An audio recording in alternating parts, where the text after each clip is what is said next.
Goeiemôre vriende en baie welkom by ons oordenkings op hierdie Dinsdagoggend.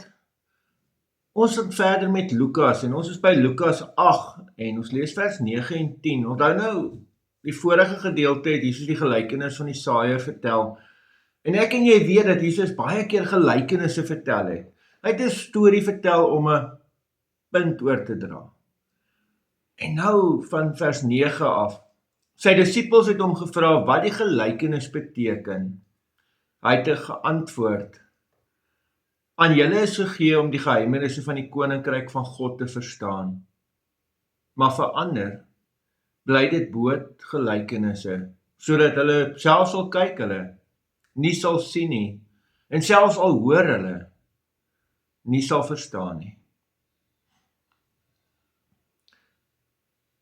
Ek en jy wonder baie hoe sekere mense net nie verstaan. Dit voel vir ons of hulle geestelik blind deur die lewe gaan. Hoe kan hulle nie morele besluite neem nie? Hoe kan hulle nie hulle lewe regmaak nie? Hoe kan hulle nie wat nie? En hierdie teks help my vanoggend. As die Here hier kom sê, aan julle is gegee. Ek en jy verstaan hierdie waarhede net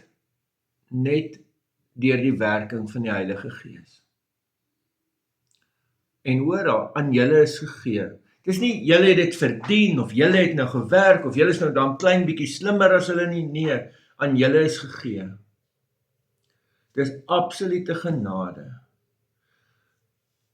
So ek dink wat vandag moet gebeur is ek en jy moet gaan sit en dink, die feit dat ek mag glo, die feit dat ek die Bybel wil hoor en dat ek dit in my lewe wil toepas, dit is net genade van God.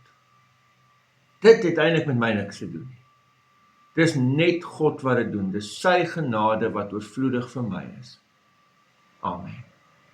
Here almagtige God, baie dankie ook vir die teks. Dankie dat ons dit mag vashou. En ja, Here, ons kom bid en ons pleit dat al hoe meer mense onder die werking van die Heilige Gees se oë sal oopgaan en hulle mag sien. In die naam van ons Here Jesus Christus. Amen. Vriende, mag jy 'n baie mooi en 'n baie geseënde dag hê. Amen.